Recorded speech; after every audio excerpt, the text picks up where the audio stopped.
Ahí. No, la que sigue. Esa.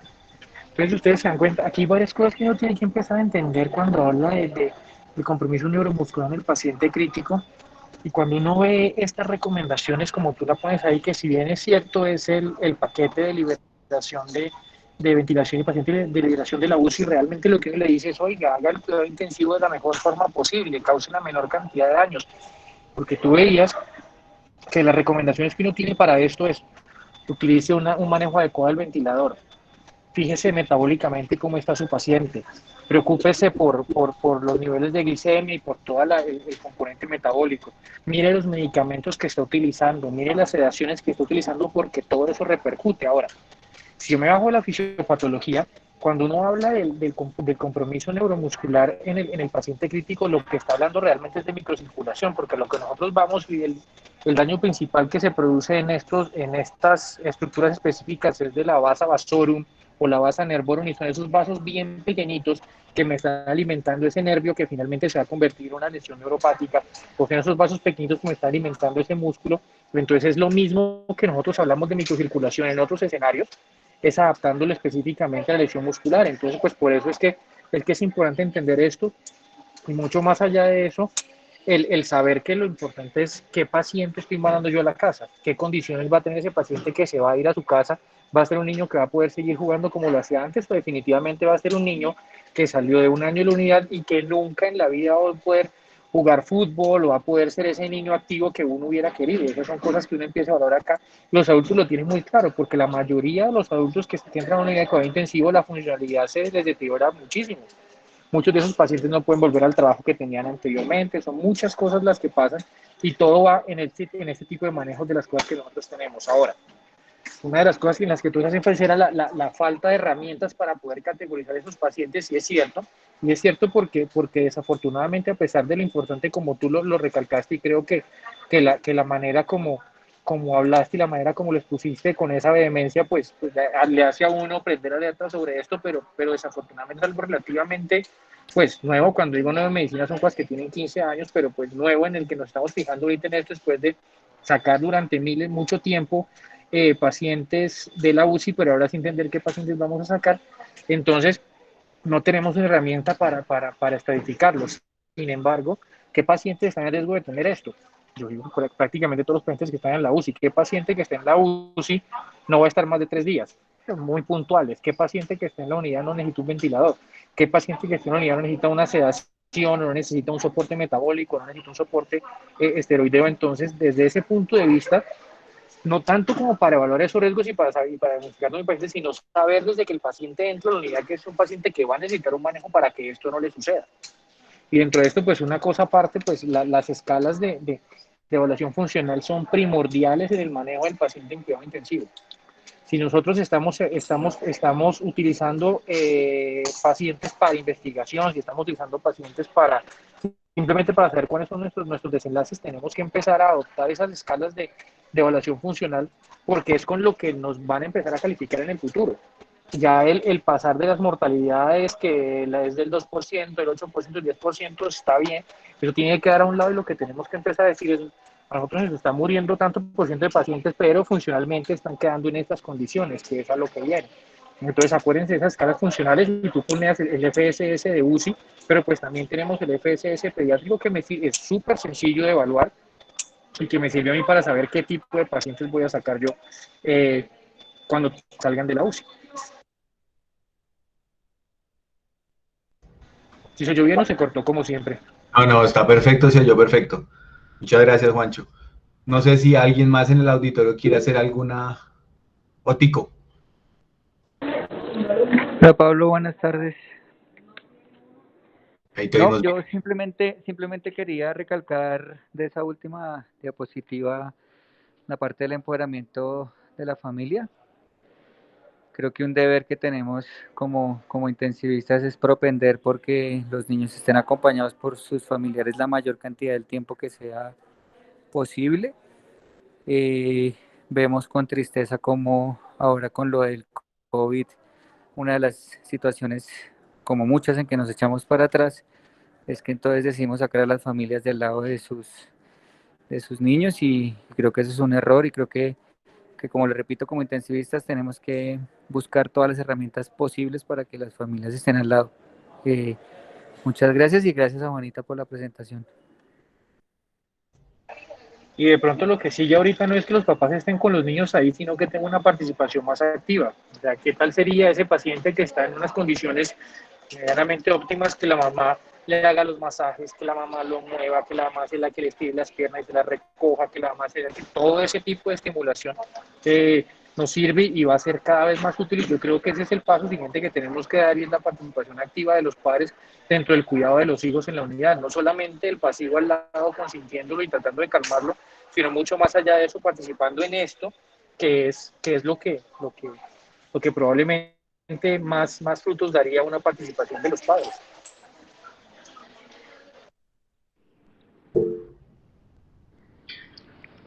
¿Me escuchas?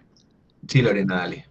Vale, primero pues Juanita, felicitarte, creo que fue una charla muy bien montada, como tú arrancaste diciendo, es un tema extenso, pero creo que realmente lograste sintetizar y dejar puntos claves que, así como esta diapositiva que dejaste justamente en pantalla, creo que reúne mucho y realmente es un mensaje muy claro que creo que nos invita a todos los intensivistas a entender que podemos tener dificultades en el diagnóstico por las características propias de la población que atendemos, pero sin duda cuando hay bundles, cuando hay paquetes, nos hace pensar que realmente tenemos que hacer un ejercicio juicioso y de manera continua durante todo el proceso de la estancia del niño, en donde, como tú bien lo dijiste, empiezan todos los problemas neuromusculares casi muy temprano, que a veces realmente es mucho más temprano de lo que creemos, y cómo tenemos que tenerlo en la cabeza para hacer paquetes, así como protocolos bien estandarizados en donde esté, aparte de nuestro quehacer diario, revisar las sedaciones, todo lo que hablabas de un adecuado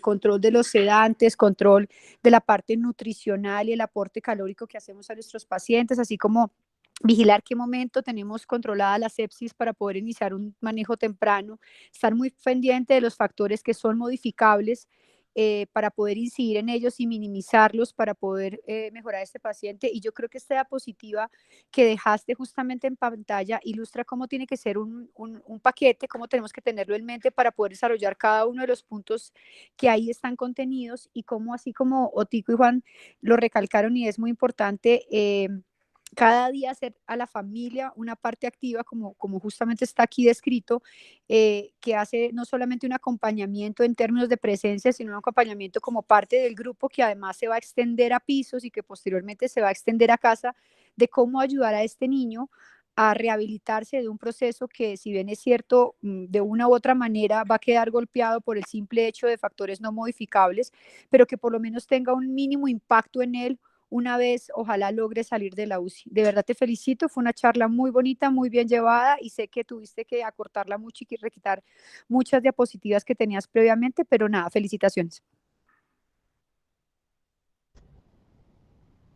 Muchas gracias, Lore. Y gracias también, Otico. Juan, ¿alguien más quiere o tiene alguna otra intervención que quisiera dar? ¿Alguien habló? ¿Se oye? Estoy perdido. Yo, Pablo, buenas tardes. Hola. ¿Cómo están? Bien, bien. Bueno, quería felicitar a Juanita pues por la excelente presentación, y pues me uno a todo lo que ustedes han dicho, y quería hacer una reflexión sobre el uso de los esteroides. O sea, los esteroides cada vez, o sea, a veces hemos sido muy liberal con el uso de estos, y cada vez nos damos cuenta que las dosis que estamos utilizando son bastante altas. Tenemos que hacer una reflexión sobre esto, acortar los tiempos, disminuir las dosis, ajustarlas solo en los casos que se necesiten, y no sentirnos como tan tranquilos al utilizarlos, porque pues vemos que no solamente en esto, sino en otras patologías pueden empeorar el pronóstico. Entonces me parece importante hacer una reflexión sobre el uso de este medicamento. Gracias. Muchas gracias, Luz Marina. ¿Alguna otra persona quiere hacer alguna otra intervención? Bueno, nuevamente felicitaciones, Juanita, muy interesante. Si quieres, ¿tienes ahí las preguntas de taller o las busco por acá? Ahí las tienes, eso, perfecto.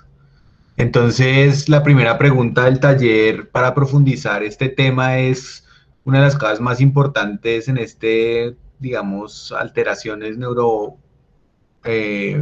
musculares que pueden ocurrir simplemente por la enfermedad crítica, es que a uno no se le pasen otras cosas. Entonces, por eso va muy indicado a esta dirección, que es cómo hacemos estos diagnósticos diferenciales de una forma sistemática o que no se nos pase. Stephanie. Hola, buenas tardes, ¿me escuchan? Sí, te escuchamos bien. Bueno, entonces, para contestar esta pregunta, pues lo primero que debemos decir es que debemos tener en cuenta que en los pacientes que estén en la UCI y que, digamos, no tengan evidencia de enfermedad neuromuscular preexistente, pues antes de su ingreso a la UCI, pues va a ser muy importante la vigilancia de cómo es el proceso de la desconexión de la ventilación mecánica en estos pacientes. Los pacientes que tengan winnings prolongados y que, digamos, logremos evidenciar parálisis flácida, se deberá descartar inicialmente trastornos cerebrales y espinales en curso, así como, digamos, evaluar la parte hidroelectrolítica y dentro del estudio diferencial también hacer una revisión de los posibles efectos tóxicos farmacológicos pues que pudieran haber sido inducidos por los diferentes manejos en uso. Se han descrito efectos potencialmente neuropáticos en amidabrona, metronidazol, voriconazol y efectos potencialmente miopáticos a nivel de propofol, de diferentes bloqueantes neuromusculares y de los glucocorticoides.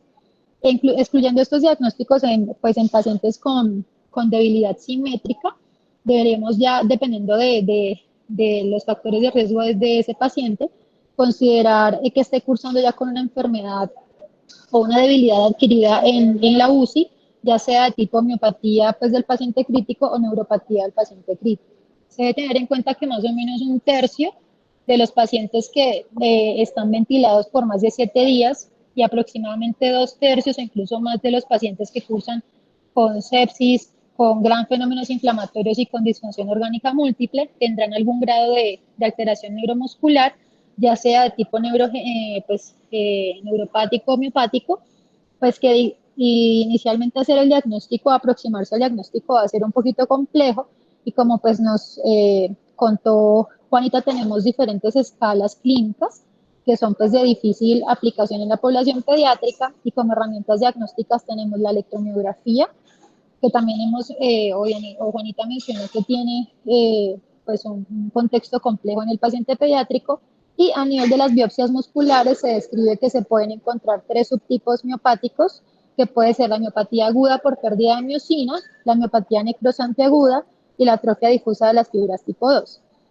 Se menciona que la miopatía por pérdida de miocina se describe más frecuentemente en pacientes que reciben dosis altas de glucocorticoides, dosis prolongadas de bloqueantes neuromusculares, así como en aquellos que han tenido procesos inflamatorios más severos, con metabolismos anormales a nivel de las proteínas, con grandes fenómenos catabólicos y pérdida de masa muscular, y también con disturbios a nivel de la insulina y pues hiperglicemias persistentes. Se menciona también que se puede hacer medición de anticuerpos contra la partícula de reconocimiento de señal como marcador de miopatía necrosante y anticuerpos anti-HMG-CoA reductasa que se han estudiado para miopatías inmunes inducidas por ciertos fármacos como la colchicina y las estatinas. Y ya. Stephanie, muchas gracias. Juan, no sé si quieres agregar algo. Y la razón de esta pregunta es porque muchas veces no es lo más frecuente, obviamente, porque la patología más frecuente lo que encontramos es esta, pero acuérdense que existe el Guillain-Barré, acuérdense las mielitis transversas, acuérdense, por ejemplo, en los pacientes cardiovasculares, sobre todo con cirugías de aorta, los infartos medulares también son circunstancias que yo también tengo que pensar y descartar. Entonces la CPK en este tipo de pacientes no se eleva o no se eleva de manera significativa como pasa en otras enfermedades neuromusculares. O sea, en ocasiones tenemos que recurrir a imagen de resonancia de columna para mirar que no tengamos lesiones vasculares o lesiones desmelinizantes para descartar mielitis transversa o lesiones vasculares, como les decía. Los potenciales evocados, y más allá de los potenciales evocados, las electromiografías de neuroconducciones, la onda F y el reflejo H, que son los que uno utiliza para el diagnóstico de Guillain-Barré, también son son una clave. Y la otra cosa importantísima y más que nada es entender el examen neurológico del paciente cuando recién ingresa a la unidad. Esa valoración inicial de decir, mire, a mí me llegó este paciente independiente de las condiciones en las que llegue, con un compromiso neuromuscular o con un estado neuromuscular de estas características, con unos reflejos de estas características, con un tono de estas características y con un trofismo de estas características que me va a servir para verlo después. Porque muchas veces sí nos pasa que el niño era hipotónico desde que llegó y pues fue hipotónico después, o el niño no lo era. Y resulta que cuando yo lo quiero estudiar es cuando empiezo a ver los problemas, entonces entender muy bien eso. Entonces, les digo, un examen neurológico muy exhaustivo en el primer ingreso y un adecuado seguimiento para saber cuándo es que está empezando a suceder algo. ¿Sí? Entonces a eso también me refería yo con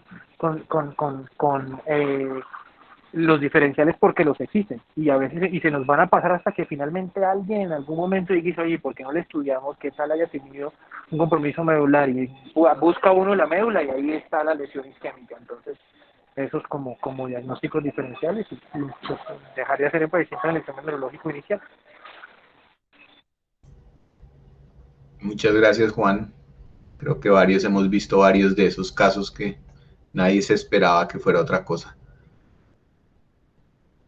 Bueno, la segunda pregunta está relacionada con alimentación y soporte metabólico y las lesiones neuromusculares. Juanita habló parcialmente de esto, bastante de esto, pero precisémoslo. Laura. Hola, buenas tardes. ¿Ahí me escuchan bien? Se oye bien, sí. Bueno, mi nombre es Laura Alarcón, residente del programa de la Universidad de La Sabana. Entonces, con respecto a la alimentación y el soporte y la lesión neuromuscular, pues partamos de la idea que ya Juanita nos mencionó algo, pero bueno, vamos a ampliarlo un poquito más. Partamos entonces de la idea que aproximadamente el 60% de esos pacientes que van a ingresar, pues ya por sí van a tener algún grado de desnutrición, ya sea por esas alteraciones metabólicas que van a contribuir pues a un mayor gasto energético o porque tengan un déficit secundario a que haya una disminución de la absorción o que no tengamos la disponibilidad pues de proveerles esa alimentación durante esa enfermedad crítica. Entonces, ese estado hipermetabólico, del cual pues ya hablamos un poquito en la charla, producido por ese incremento de las hormonas catabólicas y también de las citoquinas, y asimismo por la inhibición de las anabólicas, me va a producir esa disminución de la masa y de la fuerza muscular. Entonces, de acá, como Juanita ya nos mencionó un poco, una de las como de los puntos que más ha llamado la atención es el estado glucémico del paciente y se ha propuesto como una medida de prevención, principalmente que se prevenga la hiperglicemia. Entonces, ese control glicémico estrecho pues se ha venido postulando como una medida preventiva de esta entidad. Incluso se había propuesto que se pusieran como más estrechos esos niveles de tolerancia, incluso pues también usar infusiones de insulina de ser necesario, ya que eso había empezado a demostrar que había reducción de la morbilidad y de la mortalidad. Entonces, hay algunos estudios que nos muestran que sí mantener esas glucometrías, que incluso algunos hablan hasta 110, de formas más estrictas han disminuido el riesgo de desarrollar esos signos electrofisiológicos de polineuropatía. Ese mecanismo por el cual la hiperglicemia se ha asociado a la enfermedad pues, neuromuscular en UCI no está aún muy claro. Lo que se ha propuesto es uno que pueda ser en relación con la producción de las especies reactivas de oxígeno en los tejidos principalmente que tienen captación pasiva de la glucosa, como es el sistema nervioso central, o que tenga un efecto directo deleterio sobre esa microcirculación a nivel pues, de la conducción nerviosa. Entonces, de esta forma, este mecanismo pues nos explicaría por qué la hiperglicemia se ha asociado también pues en otros estudios a mayores días de estancia en UCI y mayores días de ventilación mecánica, pues por ese daño que produce en la fibra nerviosa. Entonces, otra de las propuestas, digamos, de la explicación de cómo interviene la hiperglicemia es como análogo a lo que ocurre en un paciente con diabetes tipo 2, se va a presentar una resistencia periférica a esa acción de la insulina, porque hay también una disminución de la actividad de los receptores GLUT4, lo que daría como resultado que haya una disminución de la captación de glucosa, asimismo disminución de la producción del ATP, disminución de la síntesis de proteínas, lo que finalmente pues me va a llevar a que haya esa disminución de la masa muscular. Otra cosa que les quería nombrar acá es que también pues se ha llamado mucho la atención el papel del glucagón ya que se han visto estudios que sugieren que los niveles elevados de este en la enfermedad crítica pues va a aumentar el catabolismo de los aminoácidos, llevando a que el paciente esté en ese estado constante bajo de concentración de aminoácidos. Y la atrofia del músculo esquelético va a estar directamente relacionada con ese deterioro de la oxidación de lípidos y reducción de la disponibilidad de ATP, de creatina y fosfocreatina, inducida también por la inflamación. Ahora, digamos eso con respecto a mecanismos fisiopatológicos con respecto a nutrición. Lo otro que encontré respecto al tema es con respecto a la nutrición. Entonces, uno de los, digamos, de los aspectos más llamativos es con respecto a la nutrición parenteral, que como ya lo hemos hablado también en unas charlas previas, la evidencia nos ha demostrado que su inicio temprano pues no se ha asociado con resultados benéficos para el paciente, porque se ha atribuido a que a ese daño secundario, a que ese inicio temprano de aminoácidos, en vez de que estos aminoácidos, como pensaríamos, digamos, más fácilmente es que vengan y sean usados para la síntesis de proteínas para el músculo, lo que se ha visto es que estos aminoácidos son desviados hacia el ciclo de la urea y no son usados finalmente para la miogénesis. Además, muy importante es que tener esas cargas elevadas de aminoácidos van a suprimir ese reflejo de autofagia que necesitamos y que hemos visto que es muy importante para que haya una recuperación. De esto encontré también un estudio que se derivó del ensayo EPANIC, que si recordamos ese que revisamos con respecto a nutrición parenteral temprana o tardía, entonces este es un subanálisis que se desarrolló de este estudio, pues también en pacientes adultos, que como nos mencionaba Juan, y pues para hacer las escalas de medición, pues eran adultos que estuvieran despiertos y fueran colaboradores durante el mismo, y hicieron la medición del MRC, que lo nombró Juanita en la charla, y también les hacían biopsias de músculo. Y lo que ellos encontraron es que aquellos adultos que fueron intervenidos con la nutrición temprana, que recordemos que era aquella menor que se instauró al menos de 48 horas versus a la tardía, que sería más del séptimo día, la tardía mostró una reducción de la incidencia de debilidad y una recuperación más temprana. ¿Por qué? Pues porque esos pacientes, digamos, tenían preservado ese mecanismo de autofagia, entonces presentaban esa recuperación más temprana. Ellos aquí hacían un cálculo de más o menos como qué déficit calórico presentaban esos pacientes que iniciaron nutrición de forma más tardía, y era aproximadamente como unas 10.000 calorías, pero que ese era el mecanismo por el cual pues les permitía que la autofagia se desarrollara de manera correcta. Asimismo, concluyeron que pues ese déficit calórico no había afectado como llevando a que existiera más atrofia muscular. Por el contrario, como les digo, permitió que se activara de forma más eficiente la autofagia, y la debilidad se presentó en un 34% de los pacientes con nutrición tardía versus un 43% de los que tuvieron nutrición temprana. Y ya. Laurita, mil gracias. Juancho. Esa la ponía porque es que, bueno, primero que nada, entender que si bien es cierto, a veces no tenemos muy claro algunas cosas sobre la nutrición y específicamente, pero sí definitivamente el catabolismo asociado al ayuno. Entonces, pues estas recomendaciones, evitemos el ayuno porque eso de donde vamos a sacar componente proteico va a ser del músculo y se nos va a costar después. Ahora, lo que a mí siempre me queda las dudas es respecto al manejo de la glicemia. Es muy claro que la glicemia es un componente fundamental, si no el más importante, dentro de la cadena de fisiopatológica de la producción de la lesión neuromuscular asociada al cuidado intensivo. Eso es una cosa. Y que definitivamente manejar la glicemia en niveles un poquitico más estrechos quizás nos van a ayudar a esto. Pero sí me preocupa, ya hemos visto las tasas anteriores, lo importante que es la glicemia para el cerebro y lo deleterio que es la hipoglicemia. Entonces, todavía yo no sé y yo no tengo esa respuesta en cuanto al manejo estricto de la glicemia, que también nos puede ir. Entonces, en este caso en particular, pues pueda que sí funcione, pero ¿qué podría pasar en otros órganos? Entonces, nosotros tenemos muy metido lo del manejo estricto de glicemia en el paciente crítico, pero acordémonos que la evidencia de eso está sostenida en paciente adulto con cirugía cardiovascular. En ese es en el que realmente hay evidencia clara de mejoría de la supervivencia, pero no lo tenemos en los pacientes pediátricos y muchas veces sacrificamos el manejo de la glicemia con insulina, teniendo una glicemia muy estrecha a costa de hipoglicemias regionales, hipoglicemias en ciertas zonas del cerebro o hipoglicemia en cerebral global. Entonces esa todavía no la tengo yo muy clara.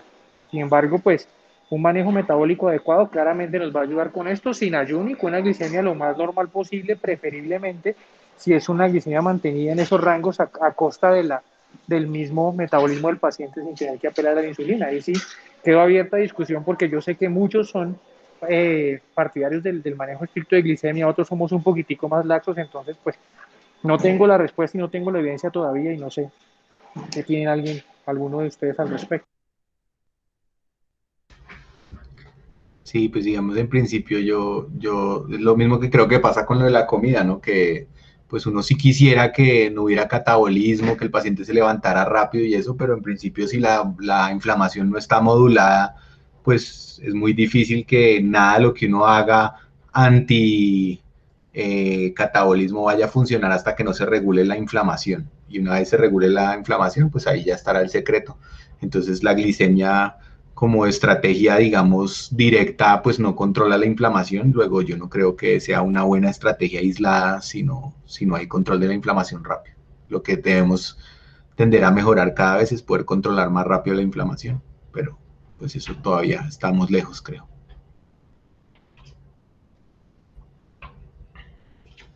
Bueno, muy bien.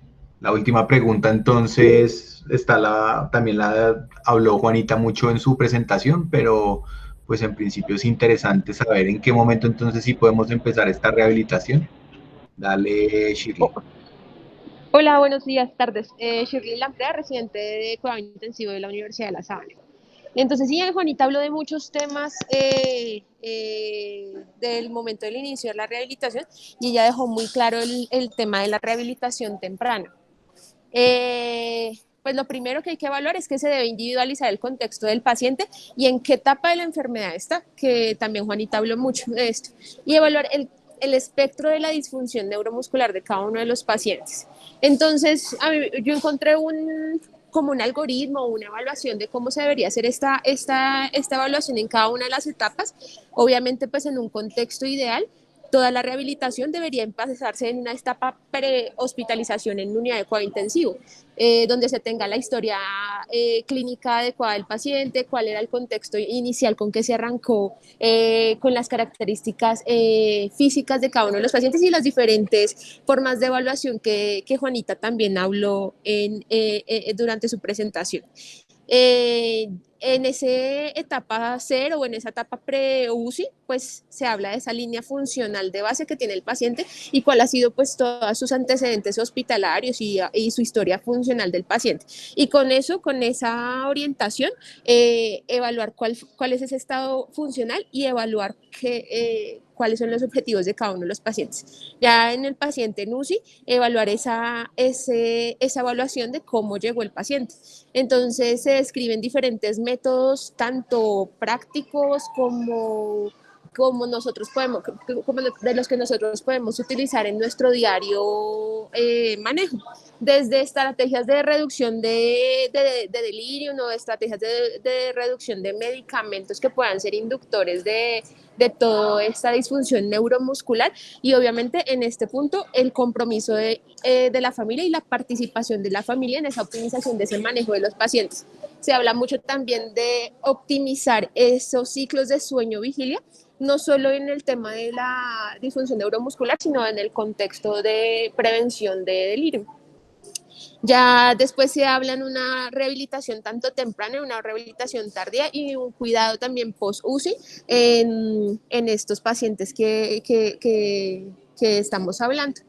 Entonces, pues Juanita habló mucho sobre las estrategias de prevención temprana y habló sobre los criterios de movilización temprana. No voy a hacer mucho énfasis en esto porque pues ella los habló muy bien, pero sí voy a hacer el comentario de la seguridad de esa estrategia de movilización temprana. Entonces, si uno hace adecuadamente esa evaluación de estrategias de movilización con los criterios que Juanita habló, más o menos la incidencia de eventos relacionados con la movilización se habla de 2.6% de eventos hemodinámicos en esos pacientes que se hace una estrategia de rehabilitación temprana y un 1.9% de episodios, por ejemplo, como de saturación, pero en general esas consecuencias médicas acumuladas son raras. Entonces, habla de la seguridad de esa estrategia de movilización y rehabilitación temprana. Cuando uno busca los beneficios y todos los resultados sobre rehabilitación temprana y movilización temprana, digamos que sí, algunos estudios son un poquito contradictorios, pero esto es relacionado con lo que decía Juanita, del contexto y la característica del paciente. Entonces, de pronto faltaba un poquito de hacer grupos un poco más homogéneos, pero la conclusión cuando hice la búsqueda es que en general los estudios lo que dicen es que esa movilización temprana en las primeras 48 horas, por ejemplo, tras una intubación o tras una hospitalización en unidad de cuidado intensivo, disminuye los días de estancia hospitalaria, los costos asociados a la hospitalización y mejora la calidad física y emocional a largo plazo. Un paciente con una disfunción neuromuscular tiene una probabilidad de mortalidad muchísimo mayor en el primer año posterior a la UCI, relacionado con todos los efectos relacionados con las complicaciones asociadas a la estancia en UCI. ¿Ya? Mil gracias. No sé, Juan. Creo que estuvo. No, de acuerdo, no, sí, aquí estoy, es que no encontraba los botones. Y la pregunta la hacía específicamente por un tema que alcanzó a tocar Juanita muy bien, y es cuándo, y sobre todo en esos pacientes sépticos, y una cosa que ya referí es que de pronto en los sépticos quizá no tan temprano, cosa sobre la que pues no tenemos todavía suficiente evidencia como acaban de ver, y sin embargo uno de los conceptos fisiológicos en los cuales se sustenta el de los sépticos, de pronto esperemos un poquitico más, es en el supuesto de que ese paciente es hipermetabólico. Pero cuando uno mira los consumos energéticos y los consumos de, pues en general globales de un paciente séptico, a pesar de que el consumo está aumentado como ese concepto del consumo de oxígeno, dado el gasto cardíaco, etcétera, que conocemos, pero esos son pacientes que no necesitan ni más alimentación, ni más soporte de ningún tipo. Entonces, esa parte de que el consumo se puede aumentar con el ejercicio quizá no es tan sólida como uno creería. Definitivamente un poquitico más falta de evidencia para también meter a estos pacientes dentro del escenario de, oiga, definitivamente, entre yo más temprano empiezo a hacer terapia con estos pacientes, entre más temprano se estimule, probablemente le va mejor, como pasa con muchos otros, pues igual también podría pasar con estos pacientes. También tú decías algo, dice el porcentaje de eventos adversos relacionados con esto, pero son cuales que se pueden hablar a la cama del paciente. Pues yo empiezo la terapia, yo miro cómo están las cosas, yo miro cómo se comporta, y en ese momento yo puedo decidir si continúo con ella o definitivamente la detengo, ¿sí? Entonces no quedarnos con que este es un paciente con tales características, después de 3 días empezamos, es un paciente con tales características, empezamos pasado mañana, y este es otro paciente, empecémoslo ya, sino miremos a ver cómo nos va, valoremos esas variables hemodinámicas que tenemos en el paciente, que son las que tenemos más a la mano, y entendamos que si la soporta, pues estamos en un buen momento para hacerlo.